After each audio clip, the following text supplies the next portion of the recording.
नेहरू गान्धी नखरआ कंग्रेस दोलोनि प्रेसिडेन्ट बिबाननिफ्राय गोजान जाबाय।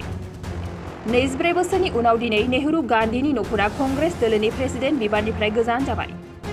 मल्लिकार्जुन खड़गेआ कंग्रेस दोलोनि गोदानै प्रेसिडेन्ट महरै बिबान लाबाय। कंग्रेस दोलोनि प्रेसिडेन्ट पस्टनि फला बावैसो जोबना थांबाय आरो बेनि फिथाइखौबो फोसावनाय जाबाय। फिथाइ बादियै मल्लिकार्जुन खड़गेआ गासै 9385 भटआव 7897 भट मोननानै देरहानो हादों। 22 बोसोरनि उनाव दिनै नेहरू आरो गान्धी नखरनि अनगायै मल्लिकार्जुन खड़गेआ कंग्रेस दोलोनि प्रेसिडेन्ट बिबानाव जायगा आवग्रिनो हाबाय।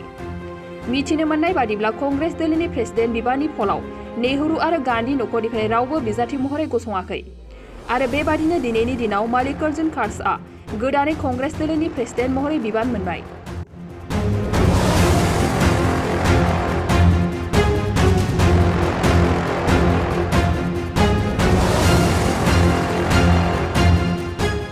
नेहरू गान्धी नखरआ कंग्रेस दोलोनि प्रेसिडेन्ट बिबाननिफ्राय गोजान जाबाय। 22 बोसोरनि उनाव दिनै नेहरू गान्धीनि नखरआ कंग्रेस दोलोनि प्रेसिडेन्ट बिबाननिफ्राय गोजान जाबाय। मल्लिकार्जुन खड़गेआ कंग्रेस दोलोनि गोदानै प्रेसिडेन्ट महरै बिबान लाबाय। कंग्रेस दोलोनि प्रेसिडेन्ट पस्टनि फला बावैसो जोबना थांबाय आरो बेनि फिथाइखौबो फोसावनाय जाबाय। फिथाइ बादियै मल्लिकार्जुन खड़गेआ गासै 9385 भटआव 7897 भट मोननानै देरहानो हादों।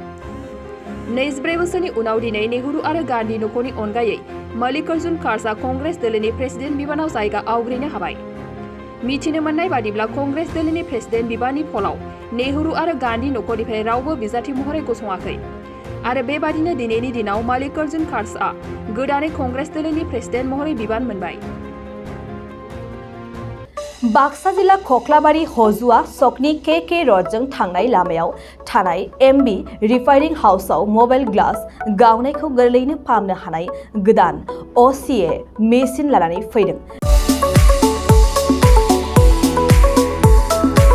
नोंथांमोना खम बेसेनावनो गाव गावनि मबाइल ग्लास बायनायखौ एमबी रिफाइनिं हाउसआव फाहामनो हागोन।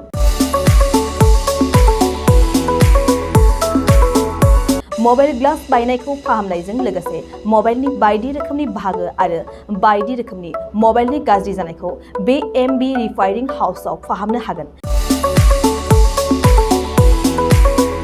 बायदि रोखोमनि mobile glass, mobile tempered, mobile charge, headphone, pen drive, memory आरो mobile battery, computer, mouse, computer keyboard आरो मबाइलनि बायदि रोखोमनि बाहागोफोरखौ मोननो हागोन। एमबी रिफाइनिं हाउसआव फोरमायनाय बादिब्ला दासान्दिनिफ्राय लानानै फैगौ दिवालीसिम डिसकाउन्ट होगासिनो। मख'नो गोनांदि एमबी रिफाइनिं हाउसआव गुबुन हादोर एबा भुटान हादरनिफ्राय माखासे सुबुंफोराबो बायदि रोखोमनि मबाइलफोरखौ फाहामथाय होफैयो।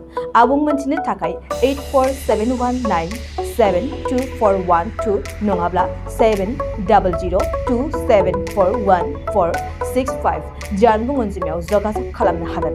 सम फुंनि 8:30 रिंगानिफ्राय मोनाबिलिनि 8:30 रिंगासिम।